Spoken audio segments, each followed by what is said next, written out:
there's some personal drama going on over here. There's some things outside of what happens in the cage that may affect the outcome of this fight.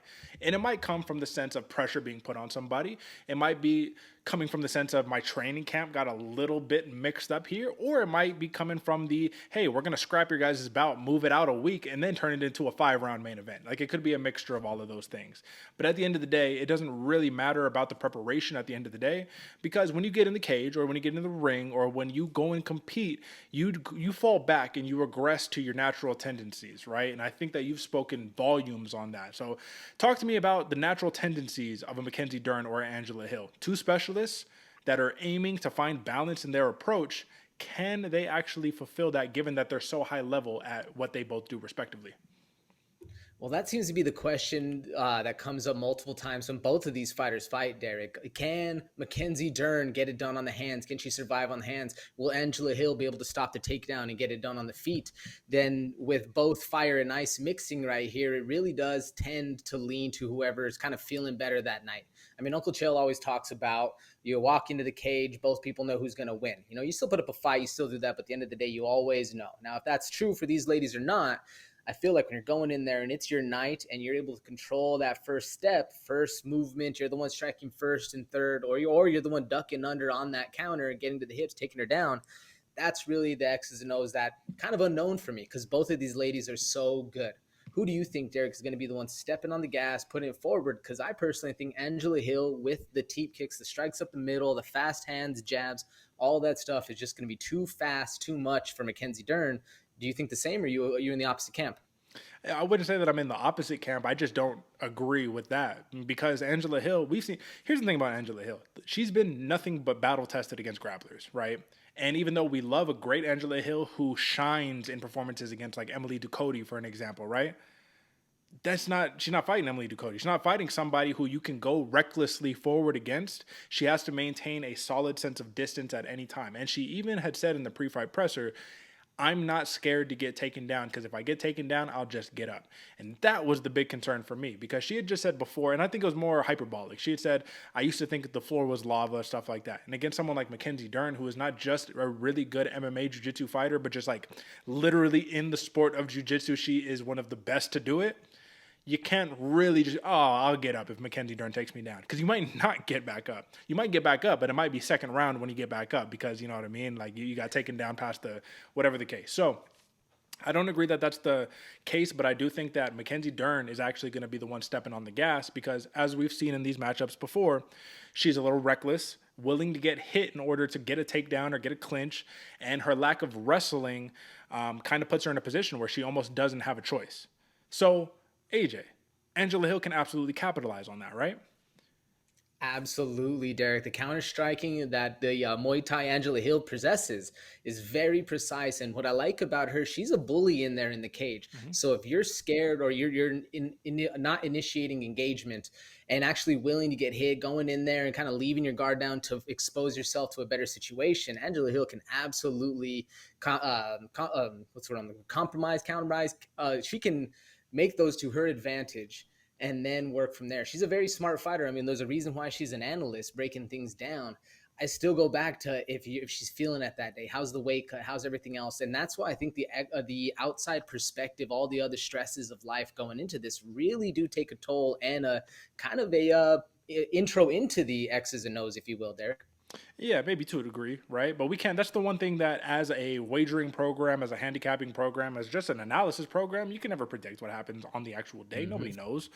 But I want to dive a little deeper into this, man. I think it's almost too simplistic for us all to say Mackenzie Dern's going to walk forward recklessly and Angela Hill's going to pick her apart. Because it's like, well, yeah, on paper, that's kind of what makes sense.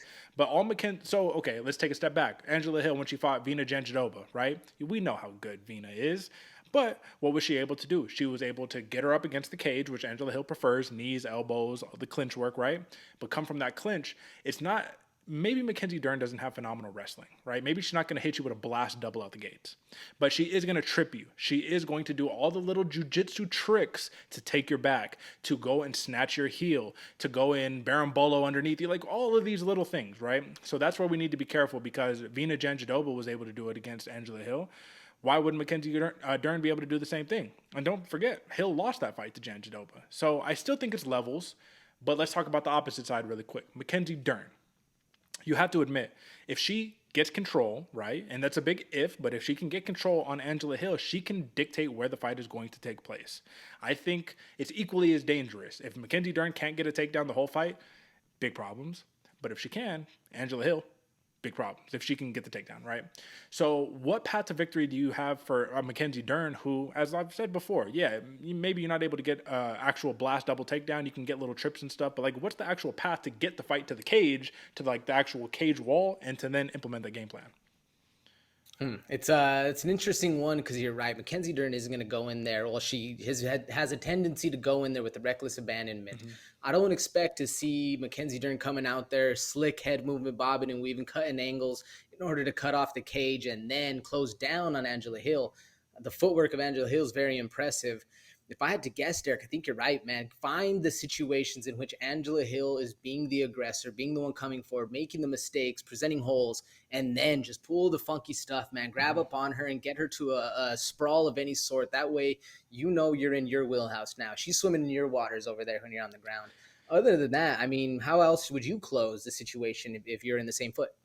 Well, I would take a page out of Tisha Torres's book when Angela Hill had her in the clinch and was trying to blast nasty knees to the dome. You know, at a Muay Thai knee, you're really switching and you know what I mean? You're digging with the knee. What did Tisha Torres do? That's when she got her trip. Anytime where your base is compromised, we're tripping you, we're off balancing you, we're putting you in a position to where we're taking advantage of that. So I don't want to dive too deep because at the end of the day, man, I'm going to preface with everybody watching this. I am the biggest Angela Hill fan you can imagine. Like if I'm a fan of either of these fighters, it's Angela Hill all day. But I do think that there's a reason the odds makers see this minus 190 at open for Mackenzie Dern, plus 160 for Angela Hill. If you look at the current odds, hasn't changed much. It has gone down a little bit. So plus or minus 170 for Dern, plus 145 comeback for Hill. There's a reason why people are looking at this fight this way. I don't think that Angela Hill is seriously discounted to the point where even the odds makers are going to be like, yeah, nah, she doesn't really have a choice of winning. Look at TKO prop, plus 1,200, makes sense. She doesn't really, not the biggest finisher. Plus 3,000 for the sub, obviously. Plus 200 for the decision, which is very good. But why does Mackenzie Dern have a better decision prop against Angela Hill, who Angela Hill has won every single one of her last fights in the, how long, right? She's won all of them by decision. So why do you think that is? Maybe because there's more tools in the tool belt or toolbox, excuse me, with Mackenzie Dern. She's able to get the sub. She's able to stay composed in the fight. She's able to last long. And it also might play into the fact that Mackenzie Dern, I feel like, has more media power. So they think she's been in 5-round fights, but I don't really know, Derek. What would you say? I don't know. I mean, I wouldn't say that. I think when you're talking about odds makers, you're not necessarily talking about who has more Instagram followers or who has, you feel me, more of a media sensation type thing. I personally don't think that. However, I think the reason why is because if you control where the fight takes place, you control the fight. And you always have to give a little something extra to the grappler, right? Because the grappler can hold you down and take away that striking. The striker, they could beat you up and they can knock you out. But what happens when they got you hurt and then they are able to take you down, take your back, and control the fight? Like, the grappler, at the end of the day, has an inherent, I think, advantage in the fight as long as they can also hold their own on the feet. That's the big question mark, man. That's the really huge X factor. So with that being said, man, we got to break it down. We got to give our pick. I like Angela Hill here. I love the narrative. I think everything is falling in line for her to pick up the victory. But that's partially the reason why I have to back away on this and I have to go on the favorited money because there's something about Angela Hill and momentum never quite being on the same page. I'd love to see her pick up a 3-fight win streak, but I got to go Mackenzie Dern here. So I think jiu-jitsu is going to be too much, man. And I think that she submits her in the third round. What do you think?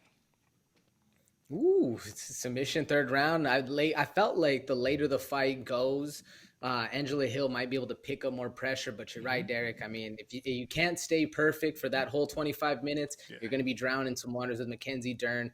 Can Mackenzie Dern avoid getting the ones and twos down the pipe, and can she actually get a hold? We'll see.